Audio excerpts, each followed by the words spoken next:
Si te sobran claras de huevos de otras preparaciones, no las tires, guárdalas en el congelador y cuando acumules unas cuantas puedes preparar un delicioso bizcocho con manzanas de un modo muy fácil y rápido.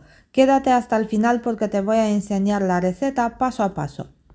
Lavamos muy bien 2 manzanas, después las pelamos y luego las cortamos en trozos más pequeños, igual como podéis ver en la imagen.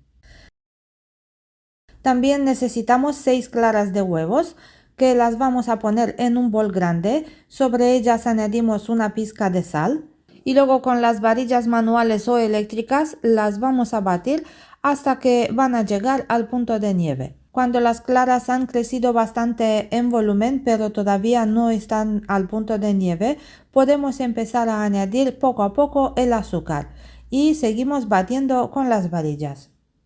Yo he utilizado 7 cucharadas de azúcar, pero si queréis que el bizcocho salga muy dulce podéis añadir 8 o 9 cucharadas.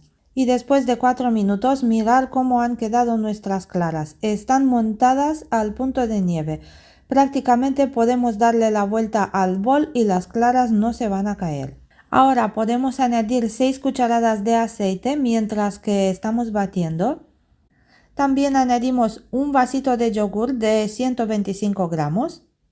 El yogur es muy importante en esa receta porque va a ayudar que el bizcocho salga ligeramente húmedo y a la vez muy tierno. Batimos un poquito más para incorporar bien el yogur y después podemos apartar las varillas eléctricas porque ya no las vamos a utilizar. Sobre esta mezcla tamizamos 8 cucharadas de harina, pero no todas de golpe.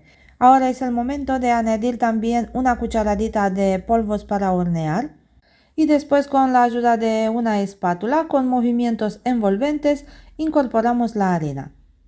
Es importante de hacer este paso con la ayuda de la espátula porque así no vamos a perder mucho aire de la mezcla. De esta manera nuestro bizcocho va a salir muy esponjoso. Y después de incorporar la segunda parte de la harina, tamizamos también 2 cucharadas bien llenas de cacao y la incorporamos de la misma manera. Ahora es el momento de añadir también aromas al gusto. Yo le he puesto 5 mililitros o una cucharadita de esencia de vainilla. Cuando hemos terminado de incorporar el cacao, añadimos en la mezcla la mitad de las manzanas que hemos cortado antes. El resto de manzanas troceadas las guardamos para el final para colocarla por encima del bizcocho. Removemos muy poquito con la espátula para incorporar los trozos de manzana.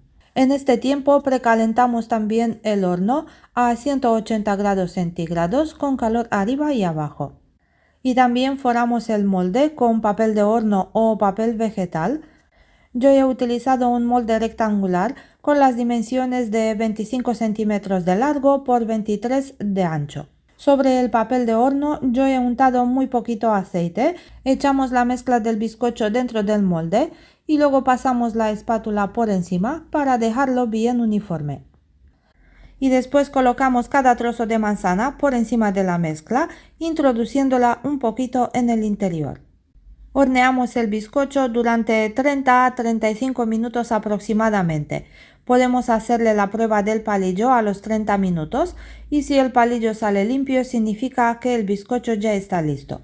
Después de 30 minutos yo he apagado el horno, pero he dejado el bizcocho en el interior con la puerta medio abierta otros 5 minutos más. Después lo he sacado del horno, lo he dejado otros 5 minutos más dentro de la bandeja y luego junto con el papel de horno lo he sacado sobre una rejilla donde se ha enfriado por completo. Cuando el bizcocho está completamente frío, podemos espolvorear por encima un poquito de azúcar glass.